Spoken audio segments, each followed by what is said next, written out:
Pois bem, vamos começar a falar sobre o período mais recente da economia brasileira. Na aula de hoje, nós iremos abordar dois temas: o plano de metas e o milagre econômico. Essa videoaula, ela tem como objetivo falar um pouco, claro, de forma bem informal, sem muito detalhamento, sobre o plano de metas. Afinal, o que foi o plano de metas? Quais foram as suas características? Então, o plano de metas, ele representa o primeiro grande plano de transformação da estrutura produtiva brasileira. Este plano, adotado na segunda metade da década de 50, ele possuía como objetivo transformar a estrutura produtiva brasileira, conforme expresso no próprio plano, fazer o Brasil crescer 50 anos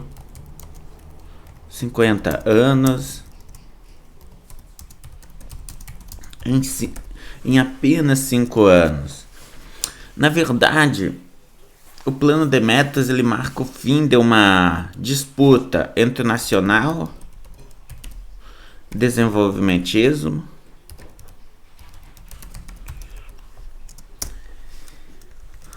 e uma política de desenvolvimento mais internacionalista.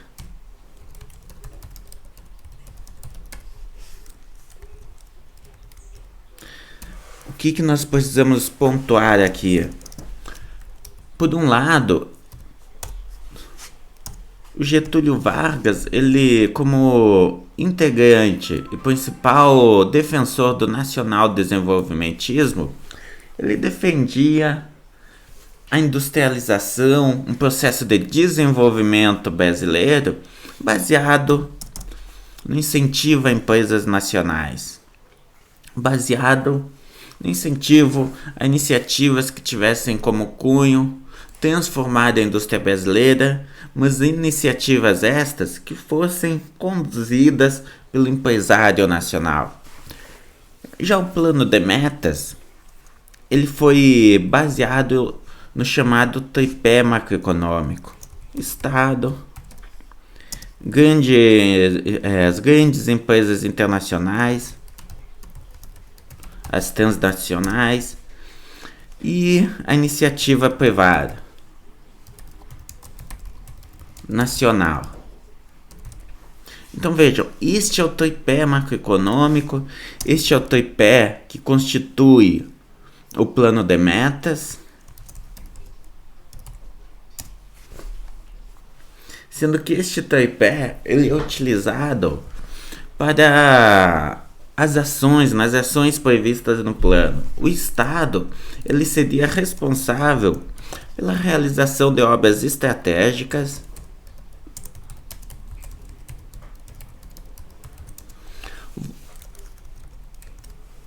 voltadas para o desenvolvimento da infraestrutura necessária. O que nós estamos falando aqui?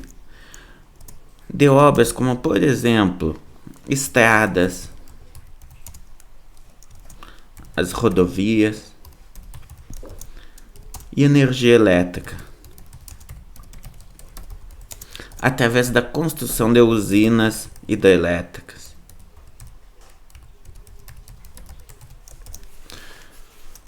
Então veja, o plano de metas ele apresenta um importante componente representado na forma dos investimentos do Estado, mas as empresas internacionais, as empresas transnacionais, a iniciativa privada internacional,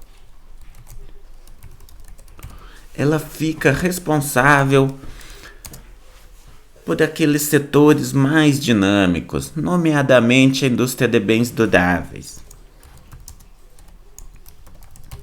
É neste período que o Brasil abre as suas portas para a vinda das grandes empresas monopolistas internacionais, principalmente montadoras, para a produção de carros, empresas de eletrodomésticos.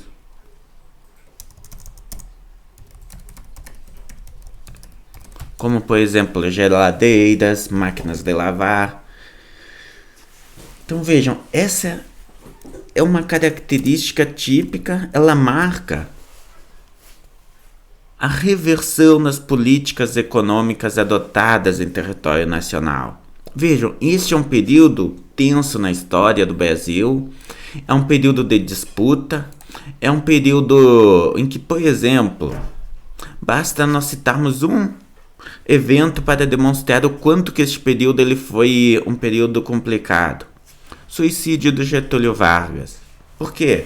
Porque o Getúlio Vargas ele não queria abrir a economia, ele achava sabiamente que o desenvolvimento brasileiro deveria ser conduzido por empresas nacionais, de tal forma que ele era contra iniciativas que buscassem abrir a economia aos grandes monopólios internacionais, às grandes empresas internacionais.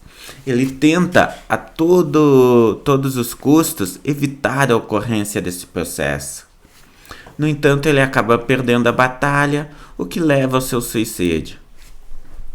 Na verdade, o que os historiadores colocam é que o suicídio do Getúlio Vargas ele foi muito importante. Por quê? Porque ele deu mais 10 anos de democracia para o Brasil.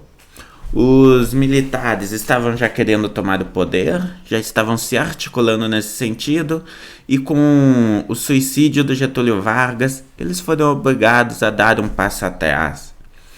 Mas vejam, então qual que foi o modo encontrado pelo plano de metas para fazer com que o processo de industrialização do Brasil não ficasse restrito, dada a sua restrição na balança de pagamentos?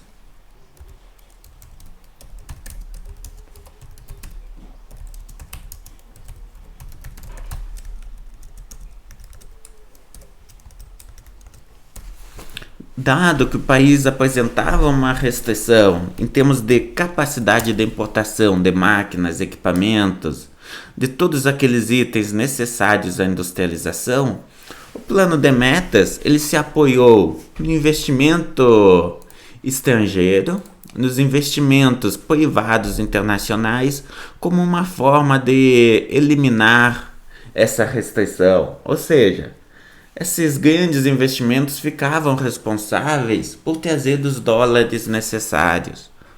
Mais do que isso, foi permitida a vinda de máquinas, equipamentos a descoberto, ou seja, sem contrapartida monetária.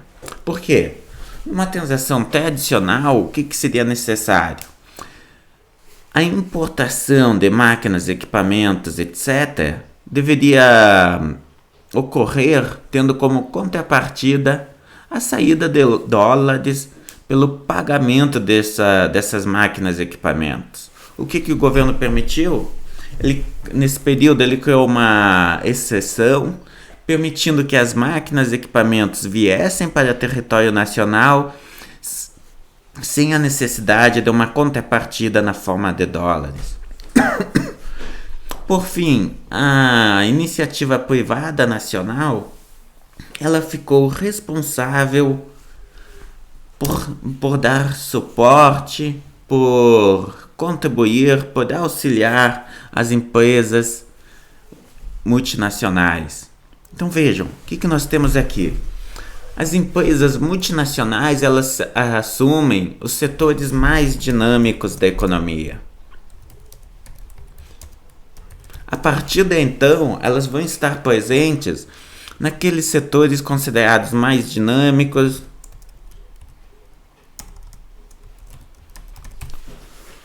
naqueles setores que apresentam maior taxa de crescimento e maior lucratividade da economia. Já a iniciativa privada nacional ela vai ficar subordinada,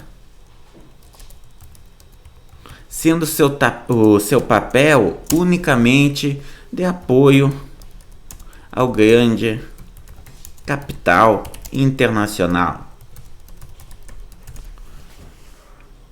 Portanto, este período, o plano de metas, ele demarca uma mudança completa na economia brasileira.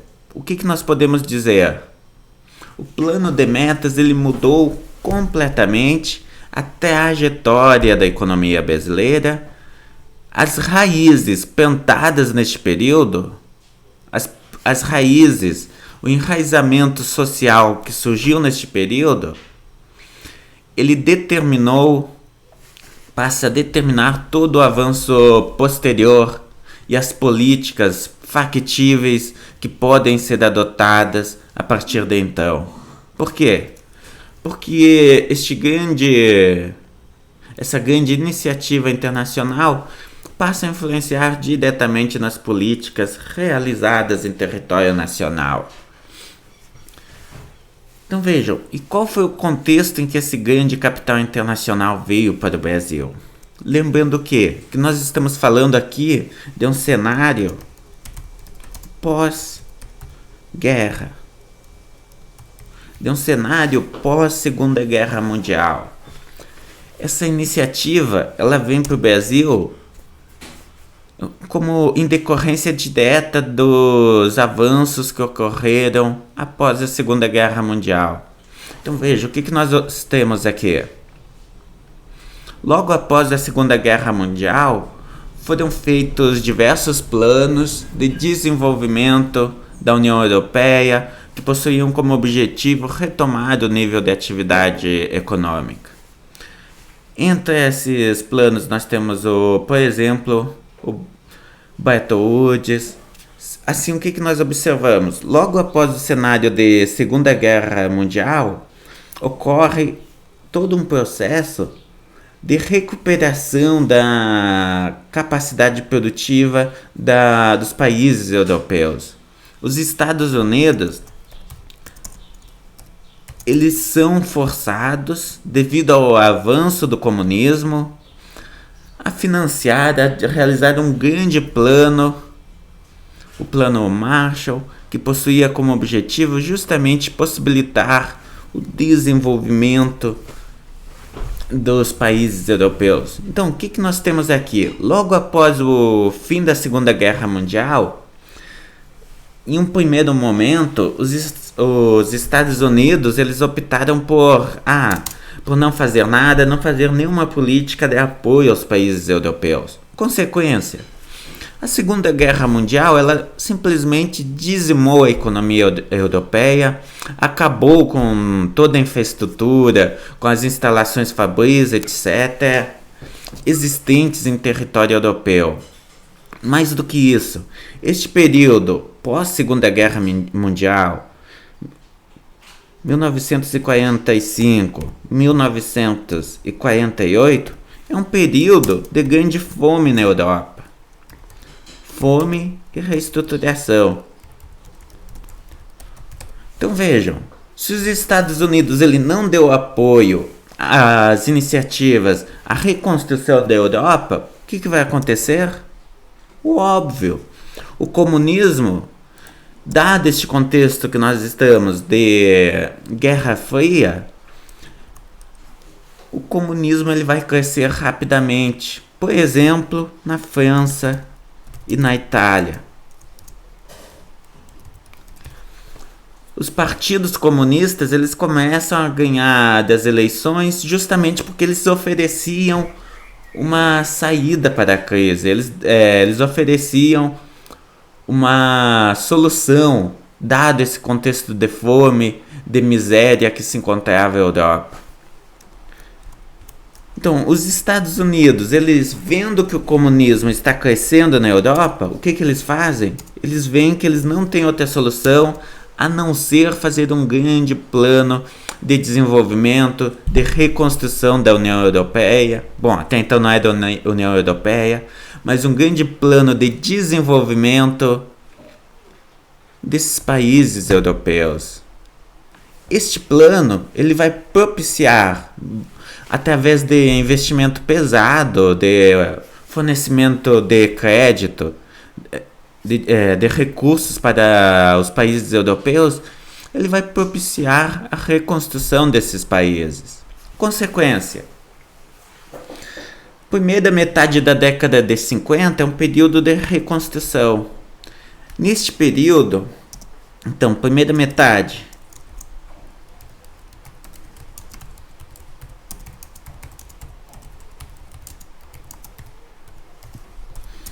basicamente neste período nós temos a reconstrução da estrutura produtiva dos países europeus.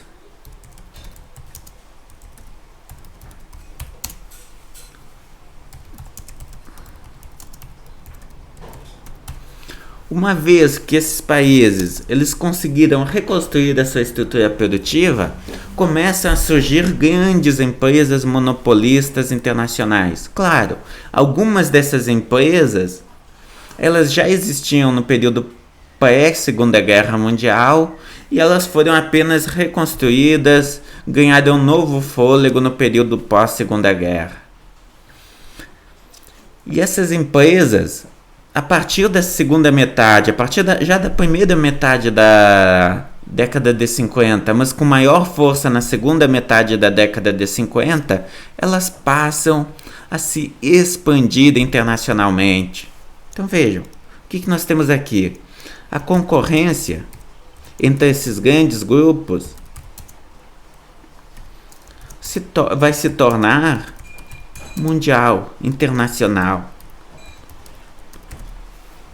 Com isso, surgem grandes grupos monopolistas e esses grupos eles passam a concorrer no cenário internacional. Eles começam a expandir as suas atividades para diferentes países. Então vejam, de certa forma, o surgimento, todo o capitalismo pós-Segunda Guerra Mundial, ele é decorrente diretamente do Plano Marshall e diretamente do modo como ocorre a reconstrução da União Europeia. Sendo que essa reconstrução ela resulta em crescente concorrência entre empresas monopolistas em território nacional e, claro, qual que é o contexto que surge o Plano de Metas? O Plano de Metas ele surge justamente nesse contexto. E busca trazer essas empresas para o Brasil. Na verdade, ele representa uma política ativa de atração de empresas internacionais. Então vejam, se tem essas empresas dando bobeira no território internacional, buscando locais para investir, por que não o Brasil? Essas empresas europeias, elas vêm para o Brasil e no segundo momento as empresas norte-americanas, vendo este processo de expansão das empresas europeias, também ingressam e começam a concorrer no mercado internacional em países subdesenvolvidos como o Brasil. Claro, qual que foi o problema do Plano de Metas? O grande problema do Plano de Metas é que ele foi financiado, o alcance de todas essas metas definidas foi realizado através da emissão de moeda. O governo ele recorreu à emissão de moeda para possibilitar o avanço do plano, porque não existia um mercado de títulos públicos. O sistema financeiro do Brasil era muito incipiente, valia a lei da usura, que restringia a taxa de juros a 12%, de tal forma que simplesmente não existia um mercado para títulos públicos. Logo, o governo ele não poderia recorrer à emissão de títulos para financiar os seus gastos. A tributação, a capacidade de arrecadação via tributação também era muito limitada, insuficiente para dar conta de toda a demanda por recursos necessários para implementar o plano de metas. Solução: empréstimos internacionais ou emissão de moeda. De tal forma que o governo ele é impelido a emitir moeda. Não digo aqui que não teve empréstimo internacional, porque teve, mas a principal forma de financiamento, de obtenção dos recursos para tocar as obras necessárias foi a emissão de moeda. E essa emissão de moeda, qual que é o impacto dela? Se o governo está emitindo moeda, se a velocidade da moeda é constante e o nível de renda dessa economia também é relativamente constante ou flutua, varia muito menos do que a emissão de moeda, o que se observa? Muito simples. Se emite mais moeda, necessariamente, para que a equação fique equilibrada, para que o lado esquerdo seja igual ao lado direito da equação, só existe uma saída. O nível de preços deste país necessariamente vai ter que se elevar. O que ocorre no Brasil é exatamente isso. O nível de preço, a inflação no Brasil, ela dispara. A inflação em 1956 ela era uma inflação baixa, em torno de 8, 10, 12%. No início da década de 60, a inflação era superior a 30%. Então vejam, o plano de metas ele teve um efeito imenso em termos de avanço da inflação. Claro, tem um lado positivo.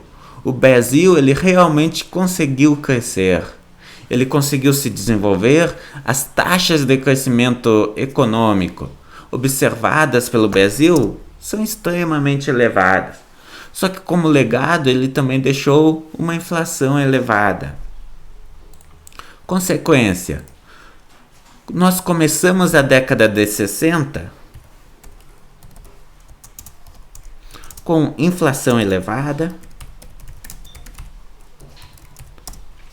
A economia ela começa a dar sinais de enfraquecimento. Por quê?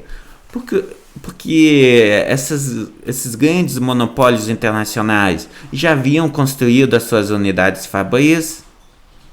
O governo já tinha realizado as obras de investimento, de tal forma que esse investimento realizado ele já apresentava uma carência em termos de demanda.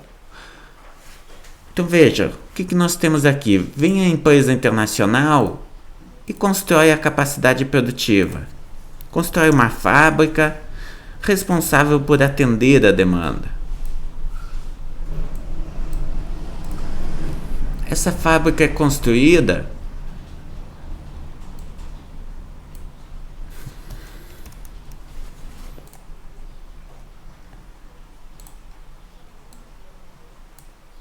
aqui nós temos a fábrica que foi construída. Essa fábrica, bom, eu fiz uma fábrica bem tradicional aqui, poluente e tudo. Foi apenas uma representação, não tem nenhum objetivo além deste, nenhum objetivo secundário. Então vejam, aqui nós temos a nossa fábrica. Qual que é o problema? Uma vez que essa fábrica foi construída, essas empresas, como que elas são grandes monopólios internacionais, quando elas chegam num país, qual que é o objetivo delas? Garantir reserva de mercado. Então, se elas têm uma previsão de demanda de 20, ou seja, se este país tem uma demanda de 20 unidades, elas vão construir uma empresa com capacidade de produção de 50 unidades. Por quê? Para sinalizar para as demais empresas que, este mercado é meu, ninguém vem aqui, porque se vocês vierem aqui, nós vamos ter uma concorrência de preços de tal forma que a construção de fábricas com capacidade produtiva excedente é uma estratégia de domínio de mercado por estes grupos monopolistas internacionais. Então vejam, dentro do plano de metas, dentro do desenvolvimento, do avanço da economia brasileira, o que nós observamos? Segunda metade da década de 50 ocorre a construção desses grandes empreendimentos.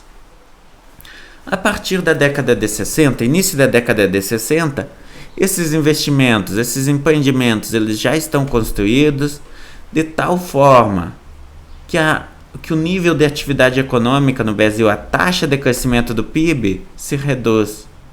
Inflação elevada, baixo crescimento do PIB, resulta o quê? Instabilidade política. Após alguns anos de instabilidade política elevada, de inflação elevada, baixas taxas de crescimento. Então vejam, o Brasil ele não chegou a apresentar recessão neste período, mas teve anos que a taxa de crescimento da economia, se não me engano 62, ela foi de 0, alguma coisa, 0,2, 0,3%. Ou seja, nós tivemos um período de baixíssimas taxas de crescimento, de estagnação da economia e, claro, tudo isso resultou em uma instabilidade econômica e política muito elevada, o que leva ao surgimento, à intervenção, ditadura, independente do termo que nós utilizemos aqui. Mas o fato é que nós temos um período de intervenção, um período em que os governos militares assumem a liderança do país. O que esses governos militares vão fazer? Eles vão fazer um conjunto de reformas que vão possibilitar o crescimento da economia brasileira. Bom, sobre o plano de metas era isso. Nós já temos a nossa contextualização para começarmos a discutir o período de intervenção militar.